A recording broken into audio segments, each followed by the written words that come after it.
నేను చిన్నప్పుడు విన్న స్టోరీ ఇప్పుడు మీకు చెప్తాను. 2005లో నేను విన్న స్టోరీ. ఒక పెళ్ళైన అమ్మాయి కొన్ని రోజుల తర్వాత వాళ్ళ అమ్మకి ఒక లెటర్ రాస్తుంది. ఈ లెటర్ వింటే పెళ్ళైన ప్రతి అమ్మాయి కంట్లో నీళ్ళైతే తప్పకుండా వస్తాయి.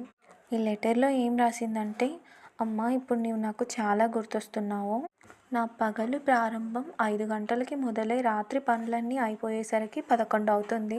అందరికీ వంట పూర్తవగానే వేడిగా వడ్డించి నాకు బాగా ఆకలైనప్పుడు చల్లన్నం తినే సమయంలో నువ్వు బాగా గుర్తొస్తున్నావమ్మా. ఇంట్లో ఎవరికి జ్వరం వచ్చినా నాకు ఓపిక ఉన్నంత వరకు చూసుకుంటాను.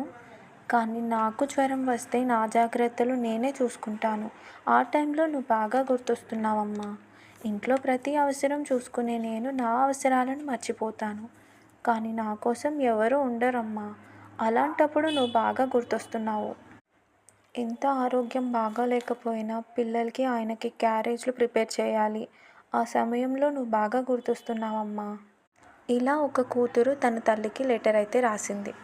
ఇది ప్రతి అమ్మాయికి ఎదురయ్యే జీవిత సత్యం. పెళ్ళికి ముందు ప్రతి అత్తారింట్లో చెప్పే మాట, మీ అమ్మగారింట్లో గుర్తు రాకుండా నిన్ను బాగా చూసుకుంటామని. కానీ అమ్మ ప్లేస్ని ఎవ్వరూ భర్తీ చేయలేరు. అత్త